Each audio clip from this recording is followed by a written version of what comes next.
Sanibonani bafundi, siyanamukela engosini yethu yokufunda ulimi lwethu lwesiZulu.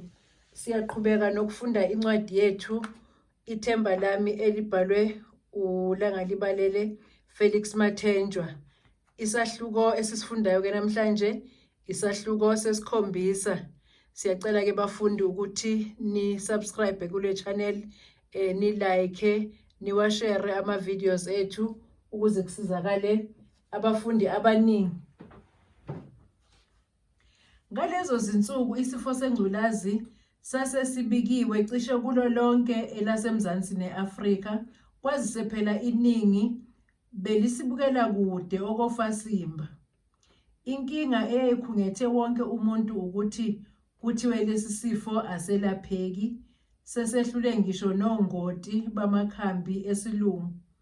Okwase kwesabisa kakhulu ukuthi kube sagule umuntu bese kusolelwa kuso lesi sifo, ngoba ngaleso sikhathi nodokotela uqobo bebesazihlawumbisela izimpawu zaso.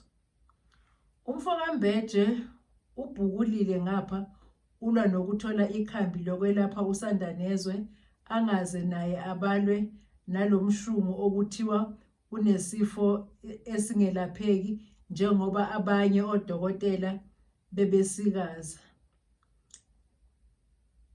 Usesabalele ngomcabango wagcina efikelwe umqondo ukuthi athintane nomunye kulaba abasebenza kubangcwabi amxazululele lenkinga. Into efike ibe yiqatha emphinjeni ukuthi kazi uyofike athinte bani kubona, yena onjani, futhi ayobe embone ngani ubunjalo bakhe.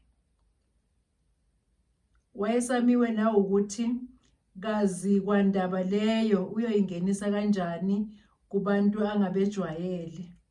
Wayesaba nokuthi kazi uma enza lokho uyobe engaziqhwebeli yini ulaka lwabakwasidlodlo. Isigcino nokho waziduduza ngokuthi imali ayibonaza ilutheze olumanzi.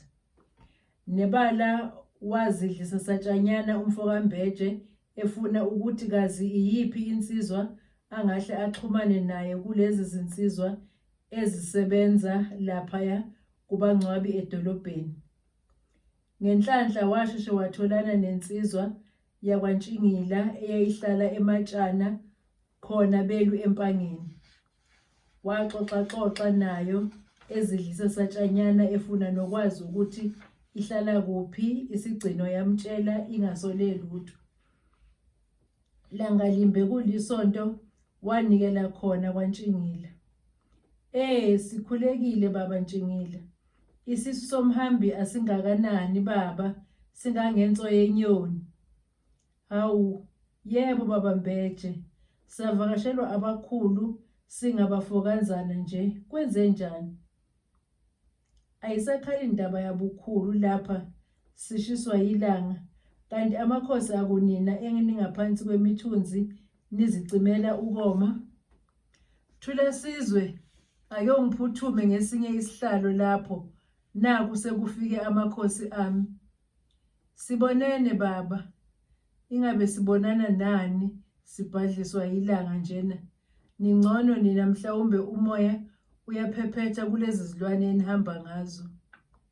Yiya sikhona wena wakoNtshingila, thina sithi lilungile ilanga leli, ke liphungule lomdaka ogcwele phansi ngoba uma kunje ngeke kulimeke. Cha, yiqiniso khona baba, sengathi selinekwaze kweqa impela. Uma umdaka usumningi kakhulu nawo ujika ube yingozi kokutshaliwe ngoba ukhula lwakhona lukhula lubhangazele lube lungekwazi ukuhlakuleleka ngenxa yobumanzi. Lisho uliphinde ngoba nomoba awube usakhula kahle ususesicinacineni sokhula. MfokaNtshingila, singaze selule kakhulu. Ngithe ake ngikuvakashele ngoba uke ungichushise kokuthile njengendoda.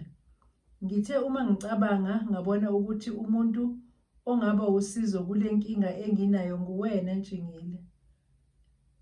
Sekuthathisa uNonkamfele. He, ingabe inkinga yini lena engafuna thina baba siyizihlupheki zenkosi, kanti akungabahluphekile abeve bephephela kini nina enaba nenhlanhla yokumbulelwa abaphansi? Yebo, khona kunjalo mfoka Ntshingile, kodwa phela lokho akusho ukuthi alukho thina usizo esingalucela kini. Njengamanje ngixakekile impela, futhi umuntu ongangephula lapha ephule nempilo yalo muntu ogulayo nguwe kuphela. Yingakho-ke ngithe angikuvakashele ekuseni nje. Sizokhuluma njengamadoda, nami ngikufumbathise okokumisa isibindi. Ngiyethemba ungizwa kahle mfowakithi. Lapho umfoka Mbeje usekhulumela phansi uyabona ukuthi akafuni nangengozi le ndaba iwele ezindlebeni ezingafanele. Ngiyakuzwa khona baba, kodwa awukaphumeli obala nenkinga ekuphetheyo ukuze ngazi noma ngingaphumelela yini ekukusizeni. Eqinisweni mfoka Ntshingila, sengisilele ngento encane nje ukuthi ngikwazi ukwelapha esinye seziguli zami. Sengisilele ngesitho sowesifazane sangasese. Njengendoda-ke bengithi angizikhalele ukuthi akukho lusizo yini wena onganginika lona ngalapho usebenza khona. Inkinga enkulu phela sibuye sisebenze ngokulawulwa abaphansi, ngakho-ke bathe makube ongahambanga ngokugula futhi hhayi ngesandla sami. Cha, nami njengomuntu ophila isintu ngiyayiqonda into oqonde ukuyisho baba. Into nje sengathi ngizoba nengqinamba ethize, ngeke ngikwazi ukukusiza. Inkinga ukuthi abantu abasahlinzwa lapha kithina, kepha sebethunyelwa engwelezane babuye sebezogcinwa nje kuphela laphaya. Enye into ukuthi sekuyahlolisiswa kulaba belungu abasanda kuqala, sekukhona ifomu egcwaliswayo uma senilanda umuntu wenu ukuthi nimthole esenjengoba namshiya yini. Kwathi ukuthuleka kancane. Iyona-ke lento ethanda ukungima baba. Ngale kwalokho nami bengizokusiza ngoba ngiyakwazi uyindoda. Ngiyaxolisa impela baba ukuthi ungakwazi ukuluthola usizo lwami. Cha, ngifile impela njengoba sengehluleke lapha kuwe Ntshingila. Angisazi ukuthi ngizophephela kuphi ngempela. Yalifaka phansi njalo ikhanda imakwabo, wabona ukuthi iyajula ngomqondo. Kwathi ukuthuleka isikhashana kwamkhanyela umfoka Mbeje ukuthi akalutholi usizo, wayesecela indlela. Wavalelisa wangena emotweni zaya kakhulu. Wahamba uNonkamfela waze wayofika emacekane engabonanga ukuthi ufike nini, kwazise ingqondo yayididekile, engazi ukuthi uzothathani ayihlanganise nani ukuze aphumelele. Namhlanje uma ungambuza ukuthi imoto yahamba kanjani isuka ematshana iya emacekane, angeke akutshele. Kufana nokuthi kwakushayela idlozi ngoba yena umqondo wawukladula ezinkalweni, exakwe ukuthi Sithondini uyotholakala kuphi uma sekunjena. Into yayimqeda du ukubona isikhathi sihamba, isiguli sakhe singelapheki. Kwase kuyisikhashana esithanda ukweluleka impela, kungabonakali ukuthi indima eyaliwayo ibhekaphi. Wayeseqalile ezibuza ukuthi woneni kwabakubo bangazi bamvalele umsebenzi wakhe ngalolu hlobo.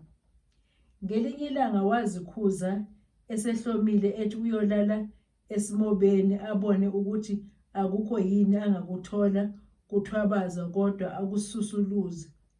Wabuye wazikhuza, wakhumbula ukuthi uma eqa izwi labaphansi angajeza nokujeza. Wabona ukuthi bangagcina abakubo sebemfulathele unomphela, kungasalungi lutho emsebenzini wakhe.